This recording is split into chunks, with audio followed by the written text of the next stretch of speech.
So, where is everybody?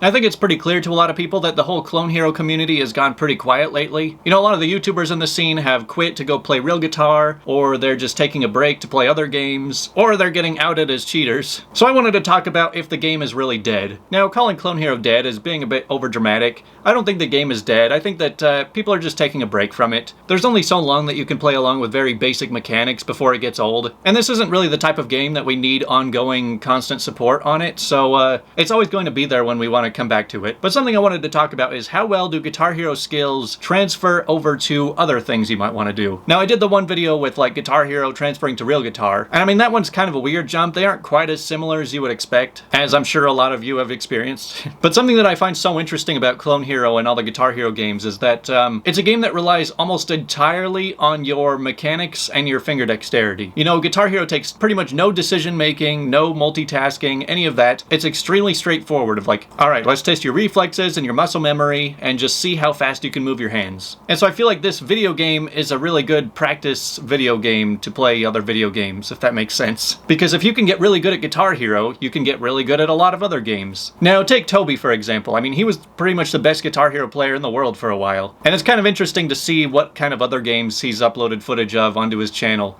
I mean, it's kind of expected that he'll play other rhythm games like Osu or Beat Saber, but then he also has videos of like Tetris, or I think he had some Overwatch ones before too. And so it kind of makes me wonder, if you are super good at any game, how much of that skill is really built into you versus how much of it is very exclusive to that one single game? Because if you're already super good at one game, then you already have a lot of hand-eye coordination and dexterity and really good reflexes. You could probably move your hands really fast. And so it carries over really well when you want to try other games, especially if you have a lot of experience in getting really competitive and being really driven to just get really good at something. But as for me personally, I know I've been really quiet in the Guitar Hero scene for a while, and I'm not necessarily playing a whole lot of guitar anymore. I played guitar pretty much all of last year, but right around New Year's I switched over to playing drums now. I have talked about this before in an old video of mine, where I will sit down at my real drum set and I will just pull up a video of people playing Rock Band drums, and I will just play along to that like it's a drum chart. It's kind of funny, I haven't actually played any Rock Band games in probably like 10 years. So yeah, I played my acoustic kit while watching videos mostly by Birdman. If you guys are really into the whole rhythm game scene, you might have heard of Birdman. He's probably one of the all-time best Rock Band drummers, and he makes great videos of a lot of the songs he plays too, so it's really easy for me to just pull footage and go play along with his videos. But yeah, like I was saying, since I have so much experience in just like grinding out and trying to get as good as possible while playing Guitar Hero, that sort of just drive and passion can carry on to a lot of other things. And so I've also been getting pretty competitive in a game called Trackmania. Not the new 2020 version, I play Trackmania Stadium. But then I've also been in StarCraft 2 Masters League. I've reached the top 500 in Overwatch Competitive Deathmatch. I played a lot of Doom Eternal and beat Ultra Nightmare. And so it kind of seems like I'm just trying to get good at least one game in every genre. So I've definitely got rhythm games down. I did RTS. I've done single player shooters and multiplayer shooters, and now racing games. But you know, there's something very specific about all of the games that I've put a whole lot of time into that I want to get really good at, including Guitar Hero, is that I love games that have really fast-paced gameplay, but it also needs to be really smooth and fun to play, and then I need to have some sort of very high-end goal.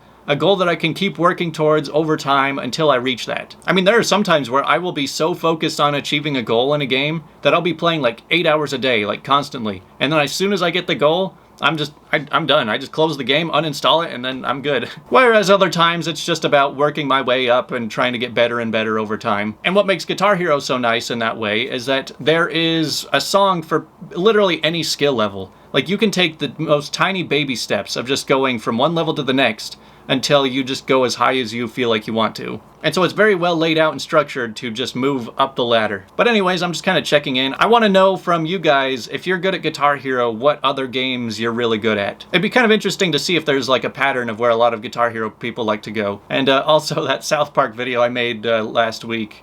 Yeah, it got taken down. They struck the channel, so you can still go download it and play it yourself. Just don't upload it on YouTube.